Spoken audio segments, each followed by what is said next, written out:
If you're a business owner and you got a letter of intent contract from an investor or from a private equity fund and it's got payment terms in it, what is that and why does it matter? This is a fantastic question. I'm Scott Sylvan coming to you live for Consulting Secrets on a perfect day to talk about sales and business and a fantastic day to talk about you. I'm coming live from Sacramento. So you have an LOI contract. Fantastic. Congratulations. You're looking to sell your business, your organization.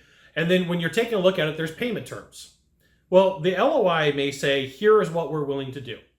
Some companies, some organizations are willing to pay everything up front, okay? And they might give you a little bit less money for that.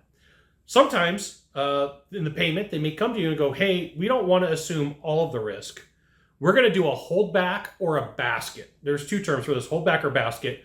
And what we're going to do is we were going to give you $10 million for a UCO, for your company.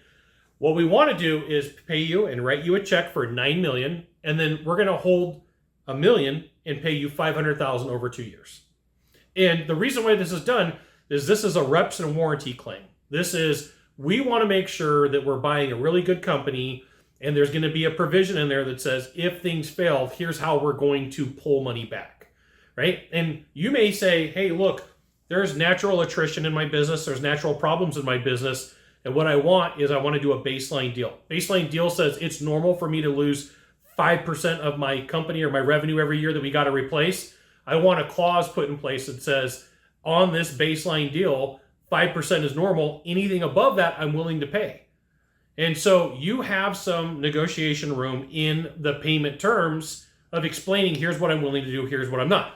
What you really want to make sure of is that there's formulas in there, right? You want to know how someone's going to calculate out the formula. You want to know, hey, if I'm going to lose money, in what way am I going to lose it? How are you going to go and say, we are going to take some of this cash away? Here's the thing. If you're looking to sell your business in the next 0 to 36 months and you need some help on the exit, you should reach out to the deal hotline, 888-DEAL-919, 888-DEAL-919, and a member of my team will get back to you. As long as you're doing at least $2 million a year in revenue with a 10% profit margin, no deal is too big, okay? So you are going to find that in the payment terms, when you take a look at it, sometimes they're very vague. And you may come back with a red line and saying, I want these to be more specific. I want to know how you're doing the math. I want to know where the math is coming from. You could do a baseline deal and say, based upon what you're telling me, I'm going to do an agreement and I will add to the agreement as long as we hit this watermark, right? My company was doing $10 million a year revenue. And if you do anything adverse to change the issues that are going on and I lose, I shouldn't be penalized for bad decisions on your part. Right? I shouldn't have any issues. And so you may say that I don't want you to make any changes in the business for the first 6 months, right? If you're going to charge me for 6 months and tell me that something went wrong, then for 6 months, I want to know you're not going to make any material change in the business. Sometimes it'll be 3 months, sometimes it'll be 6 months, sometimes it'll be a year. It just really depends upon what's going on in the letter of intent and what the payment terms are. Now, here's the thing.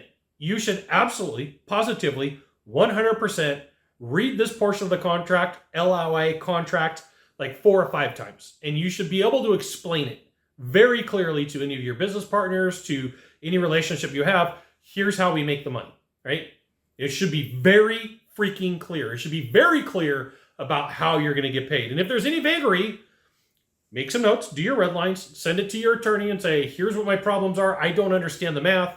I don't understand how they're getting there. And if it goes back and forth too far, it may be a sign that you're like, sign from the LOI contract gods in the sky. We're not doing this. There are times for you to back out of an LOI contract, and one of it may be in the payment terms. But here's the thing. Remember, an LOI contract in the very beginning is a negotiation. This is your time to go back and forth and say, these are the things that I want, or these are the things that I don't want. This is what I'm interested in. This is not what I'm interested in. Be very aware of what you're signing and what you're getting into. And sometimes the math just doesn't play out, right? You're like, there's no way I'm doing this deal. I'm taking on way too much risk because I'm making too many assumptions. There's too many subject to clauses. I am not going to play this game. But what I will do is I will modify them to fit my needs, to make my challenges. And sometimes you meet in the middle. Sometimes you're just too far apart and you're like, I'm not going to do this deal, okay?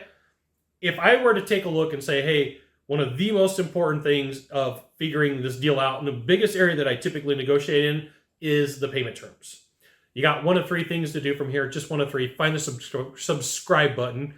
Click on it every time I send out a video, you'll get an update. 2, hit follow. 3, you know what you got to do. Share this video with a friend. We'll see you soon. Thanks for watching.